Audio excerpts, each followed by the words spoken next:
Praise the lord అండి. దేవుని ఆరాధించడానికి దేవుని వాక్యంలోంచి కొన్ని మాటలు ధ్యానం చేసుకుందండి, ప్రార్థన చేసుకుందండి. మమ్మల్ని మిక్కిలిగా ప్రేమించిన మా ప్రియపరలోక తండ్రి, జీవాధిపతి, నమ్మకమైన మా స్వామి, మీ ఘనమైన సంపూర్ణమైన గొప్ప నామమును బట్టి మీకే ఎంతగానో వందనాలు స్తోత్రాలు చేయించుకుంటూ ఉన్నాం. దేవా, మీ సన్నిధికి మేము కూడి రావటానికి మాలో ఎలాంటి యోగ్యత లేదని ఒప్పుకుంటూ ఉన్నాం. అయితే మీ సన్నిధిని కూడి రావటానికి, మీ సన్నిధిని కూర్చోవడానికి మీరిచ్చిన ఈ గొప్ప యోగ్యతను బట్టి మేము స్తుతించుకుంటూ ఉన్నాం. దేవా, మరి మా కొరకు మా పాపముల నిమిత్తమై మీరు సెలవులో పెట్టిన ప్రాణాన్ని బట్టి, కార్చిన రక్తాన్ని బట్టి మిమ్మల్ని స్తుతించుకుంటూ ఉన్నాం. దేవా, మీ ప్రేమను మా ఎడల ఎంతగానో వెల్లడిపరుచుకున్నారు. దేవా, మమ్మల్ని ప్రేమించేంతగా దేవా మీరు సెలవులో ప్రాణాన్ని పెట్టారు. దేవా, మరి ఆ త్యాగ ఫలితమే దేవా మీ సన్నిధిలో మేము కూర్చున్నామని మిమ్మల్ని నమ్మి స్తుతించుకుంటూ ఉన్నాం మా తండ్రి. నాయనా, మరి ఇంకెందరైతే ఇంటి దగ్గర ఉన్నారో, మార్గ మధ్యంలో ఉన్నారో వారిని త్వరపెట్టి తీసుకురండి. దేవా, మీ సన్నిధిని కూర్చొని మీ మాటలు విని మీ మాటలను ఆధారం చేసుకొని మా జీవితాల్లో మీరు ఏమై ఉన్నారో మేము గమనాన్ని తెచ్చుకొని ఆత్మతో సత్యంతో నింపడిన వారమై మిమ్మల్ని ఆరాధించడానికి పరిశుద్ధాత్మ దేవా మీరు మాకు సహాయం చేయమని మీ సన్నిధిలో మేము ప్రార్థన చేసుకుంటూ ఉన్నాం. అంత మాత్రమే కాదు, కానీ ఈ దినాన ఆయా డినామినేషన్స్ ద్వారా మీ పరిచర్య ఎక్కడైతే జరుగుతూ ఉందో మీ సేవకులైన వారిని మీ యొక్క ఆత్మచేత నింపి విరివిగా వాడుకోనండి. అనేకులకి ఈ దినం శుభదినంగా దేవా, అనేకుల జీవితాల్లో ఈ దినం రక్షణ కార్యాన్ని జరిగించేదిగా ఉన్నడుకు మీరే సహాయం చేయమని దేవా, ఈ సమయంలో మీరు మాతో ఉండమని మిమ్మల్ని మీరు మహింపరచుకోమని యేసు నామమున అడిగి ప్రార్థించి అడిగి వేస్తున్నాను తండ్రి, ఆమేన్.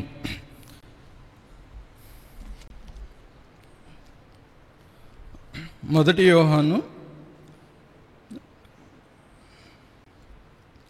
4వ అధ్యాయంలో 16వ వచనం మధ్యలోంచి మనం చూసినట్లయితే, మొదటి యోహాను 4వ అధ్యాయము 16వ వచనం మొదటి భాగంలో మిడిల్లో మనం చూసినట్లయితే, దేవుడు ప్రేమస్వరూపి అయి ఉన్నాడు. దేవుడు ఏమన్నాడంటే ప్రేమస్వరూపి, గాడ్ ఈజ్ లవ్. ఈ ప్రేమను గురించి దావీదు కీర్తనకారుడు ఏమంటా ఉన్నాడంటే, సామ్స్ 100లో 5th వర్స్లో ఏమంటా ఉన్నాడంటే, లార్డ్ ఈజ్ గుడ్, ఆయన మంచి దేవుడు, దయాలత కలిగినటువంటి వాడు అంటూ his love endures for ever, ఆయన ప్రేమ నిత్యం ఉండేది. ఇవి తెలుగు బైబిల్లో లేదు, కానీ ఇంగ్లీష్లో his love endures for ever, his love is internal, ever lasting. ఆయన ప్రేమ నిత్యం ఉండేది, శాశ్వతమైనది. His love and faithfulness continues to all generations. ఆయన ప్రేమ, ఆయన నమ్మకత్వము తరతరములు నిలిచి ఉండేది. అందుకోసం ఆయన ఏమంటారంటే ప్రేమ స్వరూపి అయినటువంటి దేవుడు, గాడ్ ఈజ్ లవ్. ఇంకా ఆయన ప్రేమ గురించి ఏమంటామనంటే హిజ్ లవ్ ఈజ్ స్టెడ్ ఫాస్ట్, ఆయన ప్రేమ స్థిరమైనటువంటిది. ఆయన ప్రేమ స్థిరమైనటువంటిది. ప్రేమ అనే పదానికి మీనింగ్, అర్థాన్ని మనం చూసుకున్నట్లయితే యేసు ప్రభు వారే ఈ ప్రేమ అనే పదానికి ఆ నిర్వచనం, డెఫినేషన్ మనం చూసుకున్నట్లయితే యేసుక్రీస్తు వారి యొక్క ప్రేమ, యేసుక్రీస్తు వారి యొక్క ప్రేమ అనేది మనం చూడవచ్చు. అయితే ఇంత ఇట్టి గొప్ప ప్రేమను ఆ దేవుడు ఏం చేశాడంటే మానవాళికి ఒక వరంగా ఇచ్చాడు. God has given his love as a gift to men. అంటే మానవానికి ఆయన ప్రేమ ఎవర్ లాస్టింగ్, నిత్యము శాశ్వతమైనటువంటిది, స్థిరమైనటువంటి ఈ ప్రేమను యేసుక్రీస్తు వారు ఏం చేశారంటే మానవాళికి ఇచ్చాడు. ఎందుకు ఇచ్చారంటే మానవాళ్ళు దాన్ని పరిపూర్ణమైనటువంటి జ్ఞానంతో వాళ్ళు వ్యక్తపరచగలరు. పరిపూర్ణమైనటువంటి జ్ఞానంతో వారి యొక్క ప్రేమను, దేవుడు వరంగా ఇచ్చినటువంటి ప్రేమను వారు వ్యక్తపరచగలరు, వాళ్ళు పొందుకోగలరు, వాళ్ళు రిసీవ్ చేసుకోగలరు. తర్వాత ప్రేమను వాళ్ళు ఏం చేస్తారంటే అనుభవించగలరు. మనము లూకా సువార్త 15వ అధ్యాయంలో తప్పైన కుమారుని గురించి మనం చూసినట్లయితే ఆయనకి 2 కుమారులు ఉన్నారు. ఆ చిన్న కుమారుడు ఏం చేశాడంటే నా ఆస్తిలో నాకొచ్చు షేర్ ఇవ్వమని అడిగినప్పుడు తండ్రి ఇచ్చాడు. తర్వాత కొన్ని దినాలు ఉన్న తర్వాత తన దూరదేశం వెళ్ళిపోయి ఆ ధనాన్ని ఏం చేశాడంటే దుర్వ్యాపారం చేత వ్యయం చేశాడు. దుర్వ్యాపారంతో తను ఏం చేశాడంటే వ్యయం చేశాడు. దుర్వ్యాపారము అనే పదానికి మన పరిభాషలో మనం ఏం చెప్పుకోవచ్చు అంటే వ్యాపారము అంటే బీర్ షాపులు లాంటివి, నష్టాన్ని కలిగించడానికి ఒక వ్యాపారాన్ని చేశాడు. అంటే ఆ నష్టం ద్వారా తనకు ఎంతో నష్టపోయాడు. ఆ దుర్వ్యాపారం చేసినప్పుడు ఎంతో నష్టపోయాడు. తర్వాత తన చుట్టూ ఉన్నటువంటి ఫ్రెండ్స్ కూడా తను వదిలేసి వెళ్ళిపోయినటువంటి పరిస్థితి. అయితే ఆ దేశంలో ఒక వాణి దగ్గర చేరాడు. అతను ఏం చేశాడంటే పందులు మేపడానికి పొలానికి పంపించాడు. ఆ పందులు ఆ పొట్టు తింటా ఉన్నప్పుడు ఆ కుమారుడు ఈ పందులు పొట్టు తినాలని ఆశపడ్డాడు, కానీ ఎవరు కూడా తనకేమీ ఇవ్వలేదు.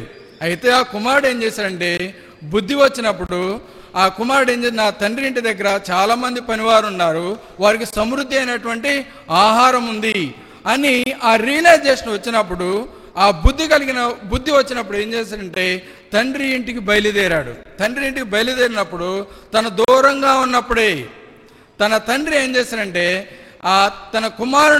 తన కుమారుని విషయమై కనికరించినటువంటి వాడే. Has a great compassion and he run to him. తను పరిగెత్తుకొని వెళ్ళి కనికరం కలిగినటువంటి వాడే పరిగెత్తుకొని వెళ్ళి తన మెడ మీద ముద్దు పెట్టుకున్నాడు. తన్ను హత్తుకున్నట్లుగా మనం చూస్తాము. అంటే ఇక్కడ ఆయన పరిగెత్తుకొని వెళ్ళాడు, మెడ మీద ముద్దు పెట్టుకున్నాడు, హత్తుకున్నాడు, కానీ he did not ask him anything. Where have you been for all these years అని అడగలేదు. నువ్వు ఇన్ని దినాలు ఇన్ని సంవత్సరాలు ఎక్కడున్నావు, నీ ధనాన్ని నువ్వేం చేశావు, ఏమి ఇట్లా అయిపోయావేంటి అని ఏం అడగలేదు. కానీ ఉన్నపాటునే తన కుమారుడు ఏ స్థితిలో ఉన్నాడో, చినిగిపోయినటువంటి బట్టలు, పెరిగినటువంటి జుట్టు, మురికి పట్టినటువంటి ఆ కుమారుణ్ణి ఆయన తండ్రి ప్రేమ ఏం చేసిందంటే పరుగెత్తుకొని వెళ్ళి తను ఉన్న స్థితిలోనే తను ముద్దు పెట్టుకున్నాడు. అది అన్కండిషనల్ లవ్ అన్నమాట. అది షరతులు లేనటువంటి ప్రేమ. అంతగా తప్పిపోయినటువంటి కుమారుణ్ణి, తన ఇచ్చినటువంటి ధనాన్ని దుర్వ్యాపారం చేత వ్యయం చేసుకున్నటువంటి వాడిని ఆయన కనికరించాడు, ఆయన్ని క్షమించాడు, ఆయన్ని కుమారునిగా అంగీకరించడానికి ఇష్టపడినటువంటి ప్రేమ. అంతగా ఆయన ప్రేమను చూపించాడు. ఇక్కడ ఏమంటానంటే దేవుడు తనకు ఉన్నటువంటి ప్రేమను మనిషికి ఆయన వరంగా ఇచ్చాడు. పరిజ్ఞానం కలిగినటువంటి వాడి ఆ ప్రేమను వ్యక్తపరిచాడు. ఇక్కడ తండ్రి ఆ ప్రేమను చూపించాడు, వ్యక్తపరిచాడు. కుమారుడైతే ఆ ప్రేమను పొందుకున్నాడు. He received his father's love. At the same time he experienced his father's love. ఆయన తండ్రి ప్రేమను పొందుకున్నాడు, తను ఆ ప్రేమను అనుభవించాడు కూడా. మనం ఆ ప్రేమను ఎలా అనుభవించాడని మనం చూసినట్లయితే తన కుమారుడు దూరంగా ఉన్నప్పుడే పరుగెత్తుకొని వెళ్ళి ముద్దు పెట్టుకొని హగ్ చేసుకొని ఆ తర్వాత ఆయన ఏం చేశాడంటే తన ప్రశస్త వస్త్రాన్ని ధరింపచేశాడు. విలువైనటువంటి వస్త్రాన్ని ఆయన ధరింపచేశాడు. అంత మాత్రమే కాదు, కానీ ఒక రింగును తనకు తొడిగినట్లుగా మనం చూస్తా ఉన్నాం. తర్వాత కాళ్ళకి చెప్పులు వేశాడు. తర్వాత క్రొవ్విన దూడను వధించి తిని వాళ్ళు ఏం చేస్తారంటే పండుగ చేసుకుంటా ఉన్నారు. చూడండి, ఆ తప్పిపోయినటువంటి కుమారుడు ఏం చేశాడంటే తండ్రి ప్రేమను పొందుకున్నాడు. ఆ ప్రేమను ఏం చేశాడంటే ఎక్స్పీరియన్స్ చేస్తా ఉన్నాడు. ఆ ప్రేమ ఎవరిచ్చిందంటే దేవుడిచ్చినటువంటి ప్రేమ. ఆ ప్రేమ మనిషికి దేవుడు వరంగా ఇచ్చాడు. అట్టి ప్రేమను నీకు నాకు కూడా దేవుడు అనుగ్రహించాడు. అయితే ఆయన ఏం చేస్తాడంటే ఆయన తన తండ్రి తప్పైన కుమారుని ఎంతగా ప్రేమించాడో అంతకంటే ప్రభు అయినటువంటి యేసుక్రీస్తు వారు మనల్ని ఆయన ప్రేమించాడు. అక్కడ తప్పిపోయినటువంటి కుమారుణ్ణి తండ్రి ఏ విధంగా ప్రేమించాడో అంతకంటే ఎక్కువగా ప్రభు అయినటువంటి యేసుక్రీస్తు వారు పాపం చేత, అపరాధముల చేత, మన వ్యసనముల చేత, మన ఇష్టానుసారంగా జీవిస్తున్నటువంటి మన జీవితాలని ప్రభు అయినటువంటి యేసుక్రీస్తు వారు మనల్ని ఆ తండ్రి ప్రేమించిన దానికంటే ఎక్కువగా ప్రేమించాడు. ఆయన ఎక్కువగా ప్రేమించాడంటే ఆయన సిలువలో తన ప్రాణాన్ని పెట్టే అంతగా ఆయన ప్రేమించాడు. తండ్రి తప్పైన కుమారునికి తనకు ముందు ఎలాంటి స్థితి, కుమారుని యొక్క స్థితి ఏ స్థితిని అయితే కలిగి ఉన్నాడో అదే స్థితిని తను రిస్టోర్ చేసుకున్నట్లుగా మనం చూస్తా ఉన్నాం. అయితే ప్రభు అయినటువంటి యేసుక్రీస్తు వారు ఏం చేశారంటే తన ప్రాణాన్ని కోల్పోయినాడు. తన ప్రాణాన్ని ఇచ్చేంతగా, శిలువలో మరణించేంతగా ఆయన మనల్ని ప్రేమించాడు. తనకంటే యేసు ప్రభు వారు ఎక్కువగా మనల్ని ప్రేమించినట్లుగా చూస్తూ ఉన్నాం. అయితే తనకంటే ఎక్కువగా ప్రేమించినట్లుగా అంతకంటే ఆయన మనల్ని ఎక్కువగా ప్రేమించాడు. అయితే ఇక్కడ చాలా రకాలైనటువంటి ప్రేమలు ఉన్నాయి. ఈ రకాలైన ప్రేమల గురించి నేను మాట్లాడలేదు, కానీ agape Prema it refers unconditional, షరతులు లేనటువంటి ప్రేమను యేసుక్రీస్తు వారు ఏం చేశారంటే అన్కండిషనల్ లవ్ని, షరతులు లేనటువంటి ప్రేమను ఆయన కనపరిచాడు. ఆయన ప్రేమ మనల్ని ఏమి కావాలి అని అడుగుతుంది, కానీ నువ్వు నాకేమిస్తావు అని అడగట్లేదు. యేసుక్రీస్తు వారి యొక్క ప్రేమ, ఆయన ప్రేమ పరిశుద్ధమైనటువంటి ప్రేమ, సమాధానాన్ని కలుగ చేసేటటువంటి ప్రేమ. ఆయన ప్రేమ ఎలాంటిదంటే దైవికమైనటువంటిది, పరిశుద్ధమైనటువంటి ప్రేమను ఆయన మనకు చూపించినట్లు, నిర్దోషమైనటువంటి ప్రేమను ఆయన మనకు చూపించినట్లుగా మనం చూస్తున్నాము. ఈ అగాపే ప్రేమ అనేది కాంట్రాస్ట్ విత్ ఎరోస్ లవ్. అంటే ఎరోస్ లవ్ అంటే అది శారీరకమైనటువంటి, బౌద్ధికమైనటువంటి కోరికలు తీర్చుకోవడానికి సంబంధించినటువంటి ప్రేమ. ఈ ప్రేమ అయితే దైవికమైనటువంటి ప్రేమ, పరలోక సంబంధమైనటువంటి ప్రేమ, సమాధానాన్ని పరిశుద్ధతను కలుగచేసిన ప్రేమ. ఈ ప్రేమ మానవాళి నుండి ఏది కూడా ఆశించినటువంటి ప్రేమ, నిర్దోషమైనటువంటి ప్రేమను ఆయన మన కొరకు కనపరిచినట్లుగా చూస్తాం. అంత మాత్రమే కాదు, కానీ ఆయన పాపి అయినటువంటి మానవుణ్ణి వెతికి రక్షించినటువంటి ప్రేమ. నిజంగానే నా వరకు నేను చూసుకున్నట్లయితే పాపిని, దౌర్భాగ్యమైనటువంటి స్థితిలో ఉన్నటువంటి వాడును, ఎక్కడో ఎడారిలో ఆ తర్వాత ఉండటానికి కూడా సరైన గృహం లేనటువంటి స్థితి, చినిగిన బట్టలు వేసుకున్నటువంటి స్థితి, తర్వాత తినడానికి కూడా లేనటువంటి స్థితిలో ఎక్కడో ఉన్నటువంటి నన్ను, పాపి అయినటువంటి నన్ను వెతికి రక్షించుకున్నది. ఈ ప్రేమ పాపి అయినటువంటి నన్ను ఏం చేసిందంటే వెతికి రక్షించింది. నిజంగా ఆనాడు దేవుని ప్రేమే నన్ను వెతికి రక్షించకపోతే ఈనాడు చనిపోయి ఉండేవాడిని. ఎందుకంటే నాకు 9th క్లాస్లో 10th క్లాస్లో మా ఫ్రెండ్స్ ఉన్నారు. వాళ్ళు పెరిగి పెద్దవాళ్ళు అయిన తర్వాత ప్రభువుని ఎరగనటువంటి వారై 2004లో ఎయిడ్స్ వ్యాధి వచ్చి చనిపోయారు. నాకు 4 ఫ్రెండ్స్ ఉన్నవాళ్ళు, 4 కూడా ఎయిడ్స్ వ్యాధి వచ్చి చనిపోయారు 2004లో. అంటే ఆ తర్వాత ఎయిడ్స్ వ్యాధి చనిపోయారు. నేను కూడా ప్రభువు నన్ను, పాపి అయినటువంటి నన్ను ఆయన వెతికి రక్షించకపోయినట్లయితే, ఆ ప్రేమ నన్ను వెతికి రక్షించకపోయినట్లయితే నేను కూడా వారితో పాటు విచ్చలవిడిగా జీవించేవాడిని. నాకు చదువు ఉండేది కాదు. లారీ డ్రైవర్గాను వెళ్ళేవాళ్ళు, కారు డ్రైవర్గా వెళ్ళేవాళ్ళు. వాళ్ళు కారు డ్రైవర్గా, లారీ డ్రైవర్గా వెళ్ళటం వలన, వాళ్ళు వ్యభిచారం చేయటం వలన వాళ్ళు ఎయిడ్స్ వచ్చింది. ఎయిడ్స్తో వాళ్ళు చనిపోయారు. నిజంగా యేసుక్రీస్తు వారి యొక్క ప్రేమ నన్ను వెతికి రక్షించకపోయినట్లయితే నేను చదువుకొని ఉండేవాడిని కాదు. నా ఫ్రెండ్స్తో పాటే నేను కూడా లారీ డ్రైవర్ గాను, క్లీనర్ గాను, కార్ డ్రైవర్ గాను వెళ్ళి వారితో పాటు ఆ వృత్తిలో ఉండి యేసుక్రీస్తు వారిని ఎరగనటువంటి వాడిగా ఉండేవాడిని. అయితే నేను యేసుక్రీస్తు వారిని ఎరగలేదు, కానీ యేసుక్రీస్తు వారి యొక్క ప్రేమ నన్ను ఏం చేసిందంటే వెతికి రక్షించింది.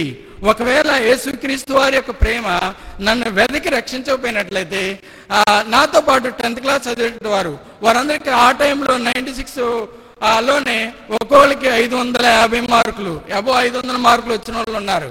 వాళ్ళ ఇంటి దగ్గర కూలి పని చేసుకుంటా ఉన్నారు. తర్వాత ఆటో డ్రైవర్గా ఉన్నారు. తర్వాత చినిగిన చొక్కాలతో చినిగిన పాయింట్ చేసుకొని ఆటో డ్రైవ్ చేసుకుంటూ తాగుబోతులా తిరుగుతా ఉన్నారు. అయితే నేను కూడా ఆ స్థితిలో ఉండవలసినటువంటి నన్ను ప్రభు ప్రేమ ఏం చేసిందంటే ఆ స్థితిలో ఉన్నటువంటి దౌర్భాగ్యమైన స్థితిలో ఉన్నటువంటి నన్ను ప్రభు ప్రేమ ఏం చేస్తుంటే వెతికి నన్ను నన్ను ఆ ప్రేమ వెతికి నన్ను రక్షించింది. అందుకోసమే ఆ ప్రేమ నన్ను పాపి అయిన నన్ను వెతికి రక్షించడం ద్వారా బట్టి దాన్ని బట్టి నేను మీ మధ్య నిలబడి ఉన్నాను. నేను మీ మధ్య నిలబడి ఉన్నాను. తర్వాత ఒక ఎడ్యుకేటెడ్గా నేను నా లైఫ్ని కొనసాగించడానికి ప్రభు ప్రేమ నన్ను ఎంతగానో రక్షించుకుంది. ఆ ప్రేమ లేకపోతే ఇంకా భయంకరమైనటువంటి ఘోరమైన స్థితిలో నేను జీవించి ఉండవలసినటువంటి వాడును. ఆ పరిస్థితిలో ఉండవలసిన నన్ను ప్రభు ప్రేమ ఏం చేసిందంటే వెతికి రక్షించింది. ప్రభు ప్రేమ ఏం చేసిందంటే పాపి అయినటువంటి నన్ను, చల్లనటువంటి నన్ను, ప్రభు ప్రేమ నన్ను రక్షించింది. నన్ను పాపము నుంచి, ఆ శాపము నుంచి నన్ను విమోచించింది. నిత్య నరకాగ్ని నుంచి ఆయన నన్ను ఏం చేశాడంటే వెతికి రక్షించాడు. అది ఏం ప్రేమ అంటే అన్కండిషనల్ లవ్, షరతులు లేనటువంటి ప్రేమతో ఆయన నన్ను ఏం చేశాడంటే వెతికి రక్షించుకున్నాడు. వెతికి ఆయన ఏం చేశాడంటే నన్ను రక్షించుకున్నాడు. అయితే ఇట్టి ప్రేమను సమస్త మానవాళ్ళకి ఆయన కనపరుచుకోవడానికి, ఇట్టి ప్రేమను ఆయన సర్వమానవాళ్ళకి, మానవ జాతికి బయలుపరచుకోవడానికి ఆయన సిద్ధపడ్డాడు. తను తాను సిద్ధపరచుకున్నాడు. తను తాను ప్రణాళిక కలిగినటువంటి వాడిగా మనం చూస్తా ఉన్నాం. అంటే అంత సిద్ధపాటు ఉన్నాడు కాబట్టి, ప్రణాళిక కలిగి ఉన్నాడు కాబట్టి ఆయన ఏం చేశారంటే తండ్రి అయిన దేవునిగా, కుమారుడైన దేవునిగా, పరిశుద్ధుడైనటువంటి దేవుడిగా, త్రిత్వమైనటువంటి దేవుడిగా తను సర్వమానవాళ్ళకి తను ఏం చేసుకున్నాడంటే బయలుపరుచుకున్నాడు. ఆయన ఏం చేశాడంటే బయలుపరుచుకున్నాడు. ఒక దేవునిగా తాను బయలుపరుచుకు దీని అంతటి వెనక ఏముందంటే నిర్దోషమైనటువంటి ప్రేమ. ఆ ప్రేమే లేకపోయినట్లయితే మనం ఇక్కడ ఉండేవాళ్ళు కాదు. ఆ ప్రేమతోనే ఆయన ఆయా విధాలుగా సర్వమానవాళ్ళకి తాను బయలుపరుచుకున్నట్లుగా చూస్తూ ఉన్నాం. ఆయన ప్రేమను ఎరిగినటువంటి వాడు, ఆయన ప్రేమను రుచించినటువంటి వాడు, ఆయన ప్రేమను రుచించినటువంటి వాడు ఆయన ఏమంటానంటే ఆయన హృదయంతరంగాలలో నుంచి మాట్లాడినటువంటి మాటలు, తన అనుభవంలో నుంచి వచ్చినటువంటి మాటలు ఏంటంటే ఆయన ఏమంటానంటే మనం ఇంకనూ పాపులమై ఉండగానే ఆయన మన కొరకు చనిపోయాడు. మనం ఇంకనూ పాపులమై ఉండగానే నేను తప్పు చేశాను అనుకోండి, చెయ్యిరాని తప్పు నేను చేశాను అనుకోండి, నా ఇంటిలో నన్ను ఎవరు ప్రేమించరు. నా ఇంటిలో నన్ను అందరూ కూడా శత్రువులుగా చూస్తారు. నన్ను నా ఇంటిలో వాళ్ళందరూ కూడా వెలివేసిస్తారు నన్ను, నేను తప్పు చేసినప్పుడు, పాపంలో ఉన్నప్పుడు. అయితే క్రీస్తు ప్రేమ ఏం చేసిందంటే మనం ఇంకనూ పాపులమై ఉండగానే ఆయన ఏం చేశాడంటే మన కొరకు చనిపోయాడు. అది నిర్దోషమైనటువంటి ప్రేమ. ఆయన మనకు చనిపోయాడు, శిలువలో రక్తాన్ని కార్చాడు. ఆ రక్తం ద్వారా మనల్ని ఏం చేశాడంటే పరిశుద్ధపరిచాడు. ఆయన ప్రేమ, ఆయన ఉన్నత స్థితి మనల్ని ఏం చేసిందంటే ఆ ఉగ్రత నుంచి మనల్ని రక్షించింది. ఆయన ఉగ్రత నుంచి మనల్ని రక్షించింది. అంతగా ఆయన మనల్ని ప్రేమించాడు. ఈ మాటలు ఎవరు చెప్తా ఉన్నారంటే భయంకరమైనటువంటి వ్యక్తి, హానికరమైనటువంటి వ్యక్తి. ఆయన చాలా జ్ఞానం కలిగినటువంటి వ్యక్తి, ఆయన ధర్మశాస్త్రంలో పాండిత్యం కలిగినటువంటి వ్యక్తి, ఆయన ఆ టైంలోనే స్కాలర్గా ఉన్నటువంటి వ్యక్తి. ఆయన ఏమంటానంటే మనం ఇంకనూ పాపులమై ఉండగానే క్రీస్తు మన కొరకు చనిపోయాను. నాలాంటి సాదా ఒక ఆర్డినరీ మాన్ చెప్పడం లేదు, కానీ అసమాన జ్ఞానం కలిగినటువంటి వ్యక్తి. ఆ రోజుల్లోనే తన సమకాలికులందరూ కూడా అందరికంటే కూడా జ్ఞానం కలిగినటువంటి వ్యక్తి చెబుతున్నటువంటి మాటలు. యేసుక్రీస్తు వారు మనం ఇంకనూ పాపులమై ఉండగానే ఆయన మన కొరకు చనిపోయాడు. ఆయన మన కొరకు చనిపోయాడు. ఇంకోసారి ఆయన ఏమంటానంటే, ఇంకో చోట ఆయన ఏమంటానంటే చూడండి, రోమీయులకు రాసిన పత్రిక 8వ అధ్యాయము 35వ వచనంలో ఆ వ్యక్తి ఏమంటా ఉన్నాడంటే 35వ వచనంలో క్రీస్తు ప్రేమ నుండి మనలను ఎడబాపు వాడేవాడు, శ్రమ అయినను, బాధ అయినను, హింస అయినను, కరువైనను, వస్త్రహీనతైనను, ఉపద్రవమైనను, ఖడ్గమైనను మనల్ని ఎడబాపున ఇందును గురించి రాయబడినదేమనగా అంటూ ఆయన ఏం చెప్తానంటే మనల్ని ఏది కూడా మనల్ని క్రీస్తు ప్రేమ నుండి ఎడబాపలేదు. అంతగా ఆయన మనల్ని ప్రేమించాడు. మనల్ని ఆయన అంతగా ప్రేమించాడు. ఆయన ఏం చెప్తానంటే రూఢిగా ఖండితంగా ఆయన చెప్తా ఉన్నాడు. అంటే ప్రభు ప్రేమను ఆయన అంతగా రుచి చూశాడు.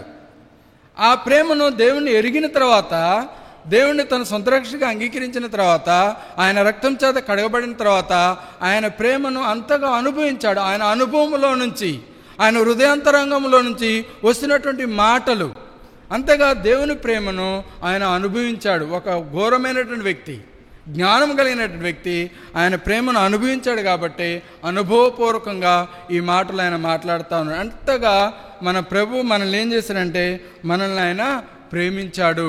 ఆయన ప్రేమలో ఎలాంటి దోషం లేదు. ఆయన ప్రేమ నిర్దోషమైనటువంటి ప్రేమ, సమాధానాన్ని కలుగ చేసినటువంటి ప్రేమ. పాపి అయినటువంటి ఈ పౌలుని ఏం చేశారంటే వెదికి ప్రభు అయినటువంటి యేసుక్రీస్తు వారు రక్షించుకున్నారు. ఆ రక్షణ అనుభవంలో నుంచి మాట్లాడినటువంటి మాటలు, ఈ మాటలు సరిగా ఆయన మాట్లాడుతూ ఉన్నప్పుడు నాకు తెలిసి ఒక 50 సంవత్సరాలు ఉండొచ్చేమో. అంటే 50 సంవత్సరాలు అంటే మైండ్ఫుల్గానే ఉంటాడు, జ్ఞానం కలిగే ఉంటాడు, స్థిమితమైనటువంటి మనసు కలిగినటువంటి జ్ఞానం కలిగినట్టు వాడే ఉంటాడు. తర్వాత ఇంకొక ఆయన ఏమంటాడంటే ఆయన ఏనైతే 50 సంవత్సరాలు ఉన్నప్పుడు మాట్లాడినటువంటి మాటలు, ఆయన సరైనటువంటి యవ్వన స్థితిలో ఉన్నప్పుడు ఆయన జోసెఫ్ ఏమంటా ఉన్నాడంటే చూడండి, ఆయన ఏమంటా ఉన్నాడంటే అది ఆదికాండము 39వ అధ్యాయంలో ఆయన ఏమంటా ఉన్నాడంటే ఆయన ఫరో భార్య వచ్చి ఆయన్ని సైనించమని అడిగినప్పుడు ఆయన ఏమంటే నేను ఇట్లు ఇంత ఘోరమైన దుష్కార్యం చేసి దేవునికి విరోధంగా పాపం కట్టుకుందనని ఆమెతో అంటా ఉన్నాడు. అక్కడ ఎవరు లేరు, యోసేపు ఉన్నాడు, ఫరో భార్య ఉంది, అక్కడ ఎవరు కూడా లేరు. ఫరో భార్యతో ఆయన అంటున్నటువంటి మాటలు, నేనిట్లు ఇంత ఘోరమైన దుష్కార్యం చేసి విరోధంగా పాపం కట్టుకుందినా అంటే ఇంత ఘోరమైన దుష్కార్యము అనే మాటల యొక్క ఆ తీవ్రత ఆయన ఏం తెలియజేస్తుందంటే యోసేపు అన్ని పరిస్థితుల్లో కూడా దేవుణ్ణి ఆయన ఎంతగానో ప్రేమించాడు. యవన ప్రాయంలో ఉన్నటువంటి వాడు, ఉడికి రక్తంతో ఉన్నటువంటి వాడు ఆయన ఏమంటావనంటే ఇంత ఘోరమైనటువంటి దుష్కార్యము చేసి నేను ఎట్లా పాపం చేస్తాను దేవునికి విరోధంగా అంటే ఆ మాటల యొక్క ఇంటెన్షన్, ఆ తీవ్రతను మనం చూస్తా ఉన్నప్పుడు, అర్థం చేసుకున్నప్పుడు ఆ ఏజ్లో కూడా దేవుణ్ణి ఎంతగానో ఆయన ప్రేమించాడు. ఆ రోజుల్లో యేసోపుకి మనలాగా సహవాసాలు లేవు, మనలాగా వాక్యాన్ని బోధించేవారు లేరు. కానీ ఆయన దేవుని ప్రేమను రుచించినటువంటి వాడిగా అనుభవంలో నుంచి మాట్లాడుతున్నటువంటి మాటలు, అంతగా దేవుని యొక్క ప్రేమను ఆయన ఎక్స్పీరియన్స్ చేశాడు, తన నిజ జీవితంలో ఆయన అనుభవించాడు. చాలాసార్లు మన దేవుని ప్రేమను గురించి చెప్తూ ఉంటాం, కానీ అది మన నిజ జీవితంలో ఉండదు. ఎప్పుడైతే దేవుని యొక్క ప్రేమను మన నిజ జీవితంలో మనం ఎక్స్పీరియన్స్ చేసినప్పుడు నిజంగానే మనకు తెలియకుండానే దేవునికి మహిమ, ఘనత, ప్రభావములను ఆపాదించే వారంగా ఉంటాం. అది మన మాటల ద్వారా కాదు, కానీ నిజంగా కార్యరూపంలో దేవునికి మహిమను, ఘనతను, ప్రభావం తెచ్చేవారుగా ఉండాలి. అదే దేవుని యొక్క ఆ ప్రణాళిక, అదే దేవుని యొక్క ఇంటెన్షన్స్ కూడా. నా బిడ్డలు నన్ను వారి నిజ జీవితాల్లో ఘనపరిచేవారుగా ఉండాలి. అందుకోసమే దేవుడు మనల్ని ప్రేమించి ఏం చేస్తామనంటే, మనం నమ్మదగిన వారం కానప్పటికీ ఆయనకు మహిమను, ఘనతను, ప్రభావం ఆపాదించాలని మన నిజ జీవితాల్లో ఆయన వాక్యాన్ని మనకు అనుగ్రహిస్తూ ఉన్నాడు. ఆయన సహవాసాన్ని ఇచ్చాడు, ఆయన సన్నిధిని ఇచ్చాడు. మనం ప్రేమించి వారి కార్యక్రమాలు దినదినము వృద్ధి చెందాలి, దినదినము ఆయన వాక్యం చేత బలపరచబడాలి, దినదినం కూడా ఆయన ప్రేమను రుచించాలని ఉద్దేశం కలిగినట్టు వాడే, ఆయన ప్రేమను ఆయన ప్రేమను మన నిజ జీవితాల్లో కనపరచాలని ఉద్దేశం కలిగినట్టు వాడే, ప్రణాళిక కలిగినట్టు వాడే ఆయన వాక్యాన్ని మనకి బోధిస్తూ ఉన్నారు. మనం నమ్మదగినటువంటి వారము, నమ్మదగినటువంటి దేవుడు మనల్ని ఆయా రీతులుగా ఆయన వాక్యం చేత మనల్ని పోషిస్తూ ఉన్నాడు. దీన్ని బట్టి మనకు అర్థమైందంటే దేవుడు నమ్మదగినటువంటి దేవుడు ఆయన ప్రేమ ఎంతో ఉన్నతమైనది. పాపినైన మనల్ని వెదికి రక్షించినటువంటి ప్రేమ ఆయనది, నిర్దోషమైనటువంటి ప్రేమ, పరిశుద్ధమైనటువంటి ప్రేమ. ఈ ప్రేమ తన తండ్రికి కుమారుణ్ణి ప్రేమించిన దానికంటే కూడా ఆయన మనల్ని ఎంతగానో ఆయన మనల్ని ప్రేమించాడు. ఎంతగా ప్రేమించాడంటే శిలువలో ప్రాణం పెట్టేంతగా ఆయన ప్రేమించాడు. ఆయన శిలువలో ప్రాణం పెట్టాడు అని మనం ఈజీగా అంటాం, కానీ ఆ శిలువలో ప్రాణం పెట్టడానికి ముందు ఆయన ఎంతో శ్రమలు, అవమానాలు, ఆయన పచ్చి శరీరము నాగడిసాల వల్లే దున్నబడింది. అంత దున్నబడతా ఉన్నప్పటికీ ఆయన ప్రేమను ఆయన వ్యక్తపరుస్తూ ఉన్నాడు.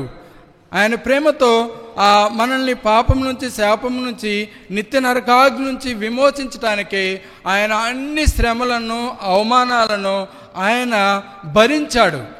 అక్కడ ఆ స్థితి మనకేం తెలియజేస్తా ఉందంటే, ప్రభువు నన్ను అంతగా ప్రేమించాడా, ప్రభువు నన్ను అంతగా ప్రేమించాడా. దాని గుంట మనం వెళ్తా ఉన్నప్పుడు ఆ యొక్క తీవ్రత అనేది మనకు అర్థమవుతుంది. మన సింపుల్గా శిలువ మరణం పొందాడు, శిలువలో నీ కొరకు నా కొరకు ప్రాణాన్ని ఇచ్చాడు, రక్తాన్ని కార్చాడు అని చెప్తాం, కానీ ఆ శిలువ ప్రాసెస్లో ఆయన శిలువ పైకి ఎక్కడానికి ఎన్నో తీవ్రమైనటువంటి అనుభవాలలో నుంచి వెళ్ళాడు. అంతగా ఆయన అది చూస్తూ ఉన్నప్పుడు ఆయన నన్ను అంతగా ప్రేమించాడా. సో అంతగా ప్రేమించినటువంటి మన దేవుణ్ణి ఈ సమయంలో మనం ఆరాధిద్దండి. దేవుడు ఈ వాక్యాన్ని దీవించునుగాక. ఆమేన్.